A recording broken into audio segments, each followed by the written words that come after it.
The Misled Queen. "Hey yo, bitch ass," is the way she would greet me as we walked into the locker room. Her hair glistened from the shadow of the sun smiling at the ocean at sundown. Rapunzel could not touch her. Her eyes matched midnight skies, and the first song that came to mind was "Twinkle Twinkle Little Star." Her cheeks reminded me of my hamster when he would stuff food in his mouth as if he was saving for the next hibernation. I don't know how we met, but it's hard to believe that a girl with a core stronger than concrete would bow down to a boy's backhand. She was my best friend. One. It was sophomore year. Our secrets had friends and our friends had secrets, but she knew everything about me. She knew the secrets only God and I shared, that Sunday morning prayer after that party at 2 o'clock in the morning. I knew her secrets, the secrets that most people will find grotesque and plain. Even our crushes had code names, like carrot and watermelon, but they were never not sweet or healthy.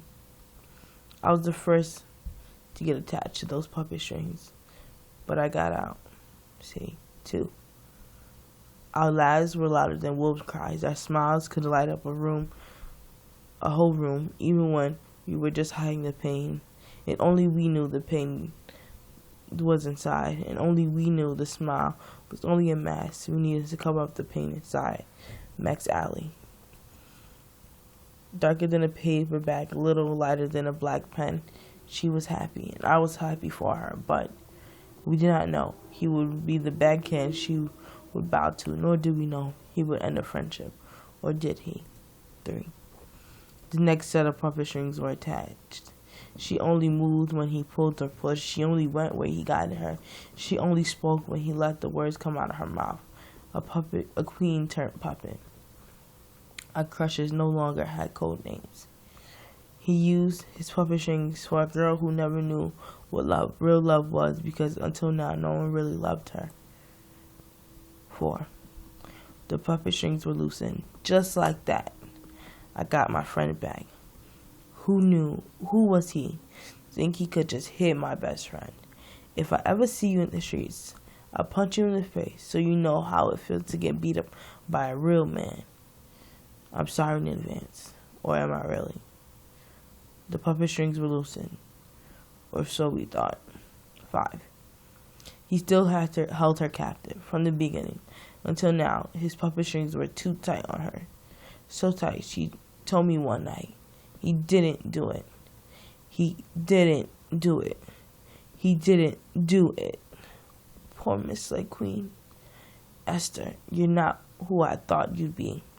Not falling on knees, but waiting for the evil man's defeat of your people you love. Of your people. Poor Misled Queen. You're not like what I thought you'd be. He's still got you hooked on those puppet strings, and I can't stand to watch the show and bow to and applaud you, to applaud the hand that moved the puppet strings that kept her captive from the beginning, even when she was handed back to me, this poor Misled Queen. 6. Truth is, I blame myself for our relationship.